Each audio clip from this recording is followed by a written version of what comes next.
Working on the project for the Billy Graham Library, I would say was a moment of divine inspiration because there was a wall and there was a vision to do something with the wall. And other than that, none of us really knew what would happen. So this is the actual natural media painting of the cross, and then installed in the library we'll see the high-tech recreation as a mural. But ladies and gentlemen, may I present the first public unveiling of the cross.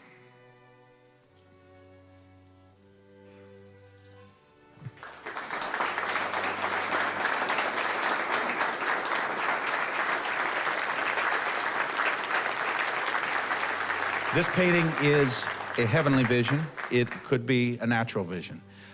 It is a work of the imagination, and of course we see the cross silhouetted with the distant heavens opening up, the light pouring out, and in the foreground we see patches of light beckoning us in, a symbol of grace, welcoming us into that world of the painting.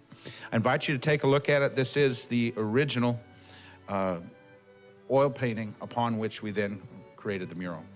And when you see the mural and see that dramatic conclusion, I would echo what Billy Graham said, that this place and the life of Billy Graham, just like my life, Franklin's life, any of us who labor for something we believe in, is not about us. It's not about a man, but it's about God's grace. How he can use even imperfect vessels to create extraordinary moments of hope and inspiration for people.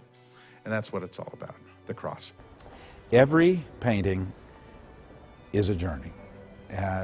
You perhaps see it formed in your mind, but only as though through a glass dimly lit. You know, you don't see the whole vision. As I work on a project like this, I personally feel guided.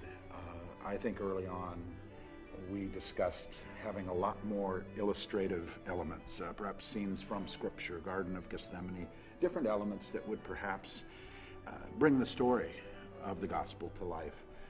But then, the more I worked on it, I began to hone the entire painting down to a single message and eventually a single word, the cross.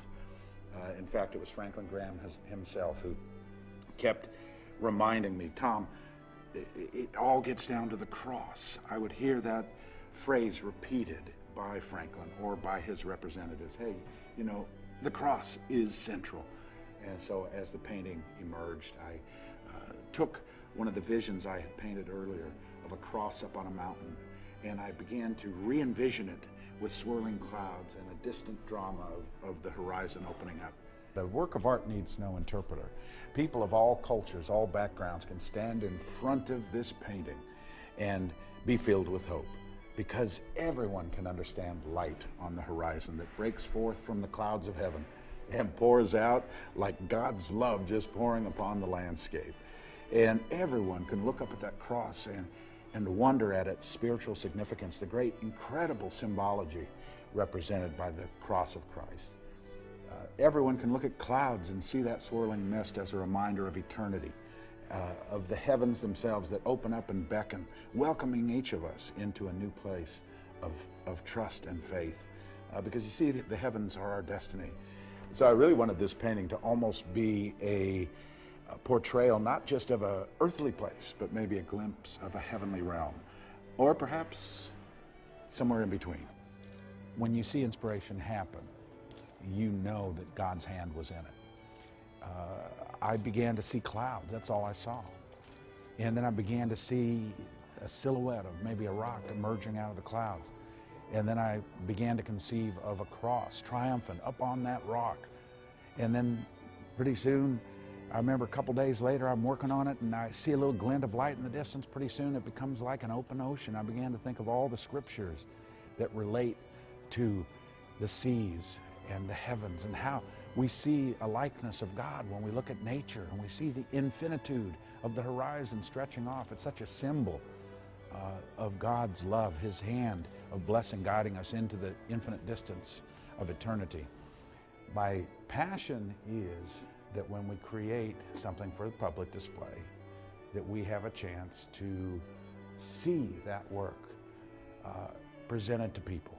And my goal with this painting is that people, real people, who may never get a chance to see a work of art in any other way, would come here and see not a work of art, but see the cross. That's really the message of the painting. People always ask me how long it takes to do a Thomas Kinkade painting, and I always say about 40 years plus, plus a couple hundred hours.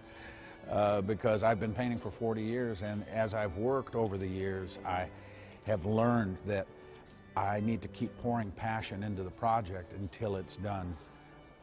Hundreds of hours oftentimes go into a project. Every element of it is detailed by hand.